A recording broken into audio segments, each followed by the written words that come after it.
Thought I'd just show you a neat way to catch minnows if you're sort of a catch and eat angler like I am. I go in the woods. I usually travel pretty light, and catching minnows is a great way to catch fish. It's very, very.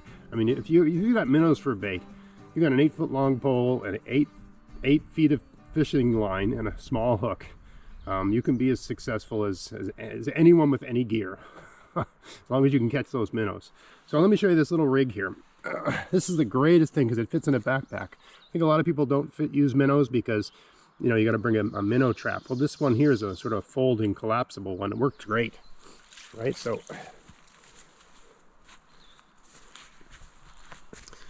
all right. So I got one minnow in here. He's kind of big. I actually like the smaller ones, right?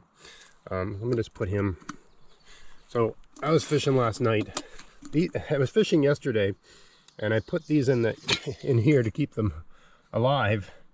Tiny amount of water, and they're probably like 4 or 5 in there. They're still alive. I mean, these things really can survive. I left them overnight because I was going to use them fishing today. I didn't know how many I would have, and it's a good thing I did because I only got one in here. It's probably just because the bread's gone stale. You got to replace your bread every once in a while, right?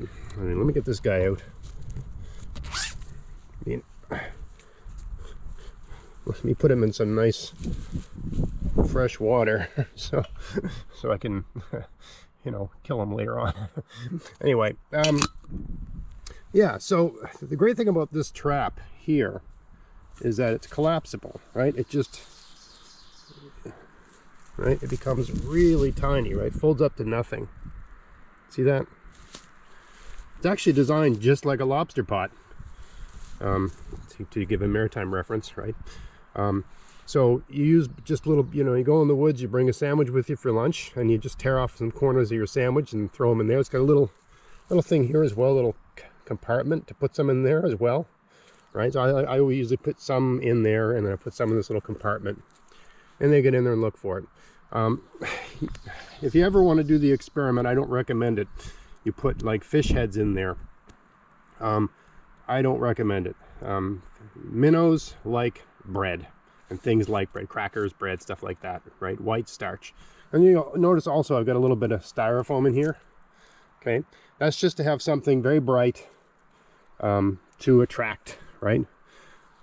It's just, you've got something, everything in the water is dark, so the fish are going to be swimming along, and then what's that over there, right? It just gets their attention, and then they smell the bread, then they want to get in.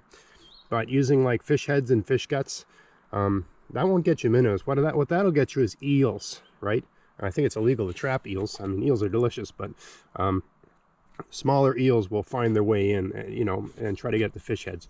And I've had this, when I was learning all this stuff, I would just use different things and see how they worked. But in addition to eels, if you've got otters in a river, they'll rip the whole trap. They'll just take your trap away.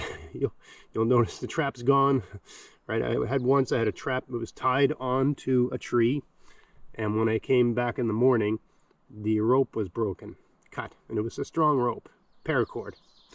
And the only thing I could think would be strong enough to break a rope like that would be interested in fish heads, because there's beavers in this river here. There's beavers, but they're not interested in fish heads. Right, so the only thing I could think is maybe a muskrat or an otter, which I think we have in this river. So yeah, don't mess around with fish heads, because you're not going to get minnows. You're going to get eels or large mammals that take your trap. But yeah, this is great because it just folds up, right? You throw it in your backpack. It's nothing to bring that along, right? So you go fishing somewhere.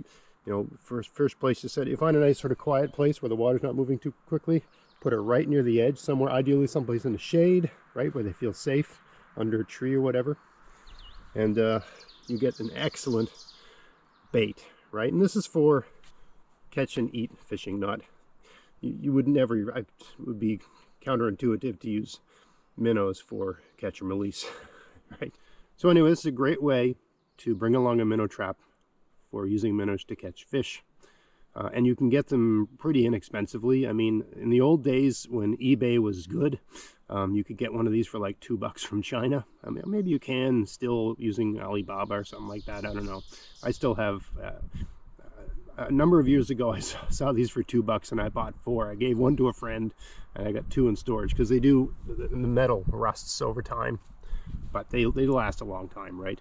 They're not invincible. You know, you can see they're sort of inherently fragile, but you know, they'll serve you well. I think I've seen them recently on Amazon for like, I don't know, from $5 to $10. That's still not bad for a collapsible minnow trap, right? So anyway, I hope you found that interesting. If you did, please like, share, subscribe, and until next time, enjoy the outdoors on the cheap. Thanks for watching.